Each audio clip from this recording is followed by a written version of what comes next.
Лес не прощает суеты, но еще меньше он прощает подлости. Егерь Степан знал это лучше других, прожив на кордоне у Черных озер больше 30 лет. Его единственным верным напарником был пес Буян, крупный кобель, помесь лайки и волка. Конфликт начался, когда соседний участок выкупил некий бизнесмен по фамилии Грачев. Ему мешал статус заповедной зоны, а еще больше мешал Степан, который не давал рубить лес под гостевые домики.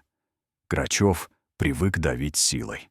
Решив, что без собаки старик станет покладистее, он дождался, пока егерь уйдет в обход, и бросил через забор кусок мяса, начиненный крысиным ядом. Когда Степан вернулся, он нашел Буяна в тяжелом состоянии. Пес не скулил, он хрипел, судорожно вгрызаясь когтями в мерзлую землю у старого пня. Грачев стоял за забором, лениво сплевывая семечки. «Сдохнет твоя шавка, дед, и ты следом уберешься. Здесь будет большая стройка, смирись». Видеть, как холёный, сытый мужик смеется над мучениями отравленного животного, было невыносимо. У Степана потемнело в глазах от этой несправедливости. Но Буян выжил.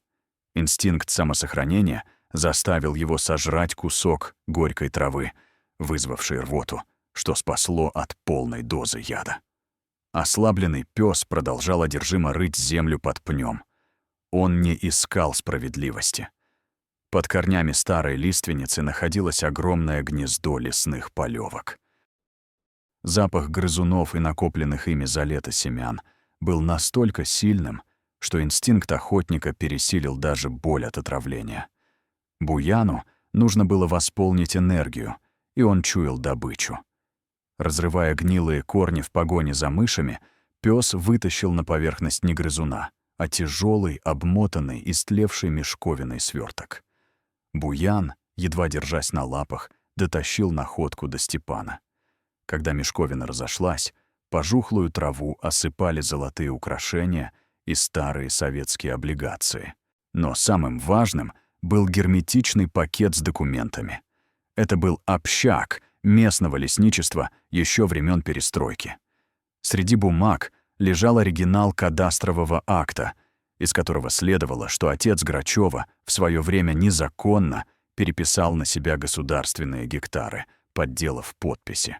Более того, в папке лежали расписки, доказывающие, что нынешнее состояние Грачева-младшего построено на хищениях из бюджета, которые скрывали десятилетиями.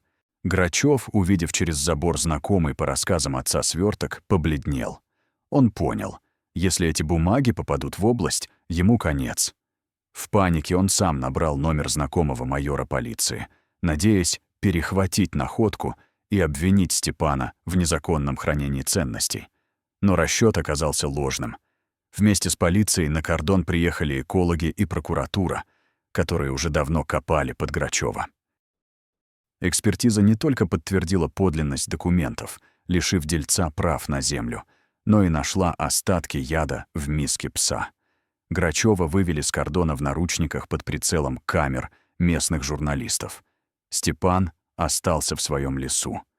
Буян поправился и все так же, не спеша, обходит территорию. А злодей теперь коротает дни в камере, где нет места ни деньгам, ни чужой земле. Дорогие друзья, если вам понравилось видео, поставьте лайк, а также подписывайтесь на канал, где наши авторские истории выходят каждый день.